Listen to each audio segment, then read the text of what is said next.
लगातार रहने के लिए चैनल को सब्सक्राइब करें और प्रेस करें बेल आइकन। नमस्कार, आप देख रहे हैं इंडिया टाइम 24 न्यूज़ में आपके साथ दीपक। आज का दिन इतिहास में एक खास महत्व रखता है। आज जो भी महत्वपूर्ण घटनाएं घटी वो हमेशा के लिए इतिहास के पन्नों में दर्ज हो गई। आज के हमारे इस कार्यक्रम में हम आपको बताने वाले हैं आज के दिन इतिहास में कौन कौन सी घटनाएं घटी थी। इतिहास के पन्नों में दर्ज 22 अक्टूबर 1680 को मेवाड़ के महाराणा राज सिंह का निधन हो गया था। महाराणा राज सिंह मेवाड़ के राणा थे। ये मेवाड़ के उत्थान का काल था। राणा राज सिंह ने औरंगजेब से कई बार लोहा लेकर युद्ध में मात दी थी। इनका शौर्य पराक्रम और स्वाभिमान महाराणा प्रताप जैसा ही था। इनको राजस्थान के राजपूतों का एक गठबंधन राजनीतिक और सामाजिक स्तर पर बनाने में सफलता अर्जित हुई थी, जिससे मुगल संगठन से लोहा लिया जा सके। राणा राज सिंह मानते थे कि बिना सामाजिक गठबंधन के राजनीतिक गठबंधन अपूर्ण और अधूरा रहेगा। वो तारीख थी 22 अक्टूबर 1873, जब तत्कालीन पंजाब में स्वामी रामतीर्थ का जन्म हुआ। वे एक धार्मिक नेता थे।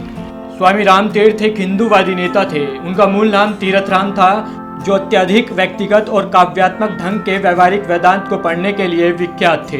रामतीर्थ वेदांत की जीती जागती मूर्ति थे। अपने छोटे से जीवन काल में उन्होंने एक महान समाज सुधारक, एक ओजस्वी वक्ता, एक श्रेष्ठ लेखक, एक तजोमय सन्यासी और एक उच्च राष्ट्रवादी का दर्जा पाया था। स्वामी रामतीर्थ, जिसने अपने असाधारण कार्यों से पूरे विश्व में अपने नाम का डंका बजाया था। इतिहास के पन्नों में दर्ज वो तारीख थी 22 अक्टूबर 1900, जब उत्तर प्रदेश के शाजापुर में अशफाक उल्ला खां का जन्म हुआ था। वे भारत के प्रसिद्ध क्रांतिकारियों में से एक थे। अशफाक उल्ला खां को भारत के प्रसिद्ध अमर शहीद क्रांतिकारियों में गिना जाता है। देश की आजादी के लिए हंसते हंसते प्राण न्यौछावर करने वाले अशफाक उल्ला खां हिंदू मुस्लिम एकता के प्रबल पक्षधर थे। काकोरी कांड के सिलसिले में 19 दिसंबर 1927 को उन्हें फैजाबाद जेल में फांसी पर चढ़ा दिया गया था। अशफाक उल्ला खां ऐसे पहले मुस्लिम थे जिन्हें षड्यंत्र के मामले में फांसी की सजा हुई थी। आज के दिन साल 1903, जब गुजरात में त्रिभुवन दास केशीभाई पटेल का जन्म हुआ, जिन्हें भारत में श्वेत क्रांति का जनक माना जाता है। भारत में त्रिभुवन दास पटेल को दूध क्रांति यानी श्वेत क्रांति का जनक माना जाता है। भारत को दुनिया का सर्वाधिक दूध उत्पादक देश बनाने के लिए श्वेत क्रांति लाने वाले त्रिभुवन दास केशीभाई पटेल को देश में सहकारी दूध उद्योग के मॉडल की आधारशिला रखने का श्रेय जाता है।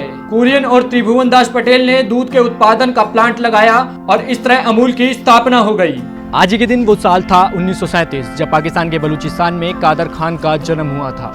वे हिंदी और उर्दू फिल्मों के प्रसिद्ध अभिनेता थे। कादर खान भारतीय सिनेमा जगत के एक ऐसे बहुआयामी कलाकार के तौर पर जाने जाते हैं जिन्होंने सहनायक, संवाद लेखक, खलनायक, हास्य अभिनेता और चरित्र अभिनेता के तौर पर दर्शकों के बीच अपनी पहचान बनाई थी।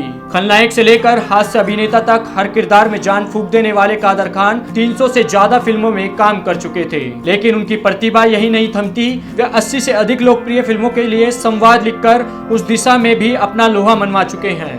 वो तारीख थी 22 अक्टूबर 1954, जब ठाकुर प्यारेलाल सिंह ने दुनिया में आखिरी सांस ली और दुनिया को हमेशा के लिए छोड़कर चले गए।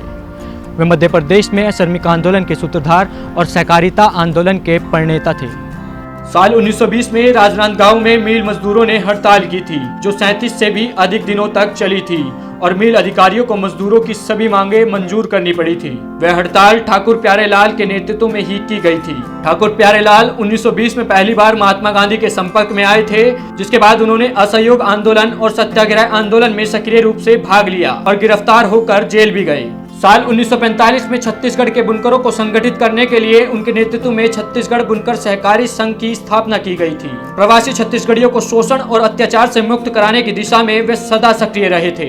इतिहास के पन्नों में दर्ज वो तारीख थी 22 अक्टूबर 1954, जब कलकत्ता में जीवनानंद दास ने दुनिया को अलविदा कह दिया था। वे बांग्ला भाषा के प्रसिद्ध कवि और लेखक थे। वे ऐसे बांग्ला कवि थे जिन्होंने कविता में वर्णनात्मक शैली के स्थापत्य को सूत्रपात किया था। उनके उपन्यास और कहानियां बांग्ला क्षेत्र के लोगों के बीच खास स्थान रखती है। उन्हें साल 1955 में मरणोपरांत श्रेष्ठ कविता के लिए साहित्य अकादमी पुरस्कार भी दिया गया था। जीवनानंद दास की कविताओं ने रविंद्रनाथ के बाद बांग्ला समाज की कई पीढ़ियों को चमत्कृत किया है।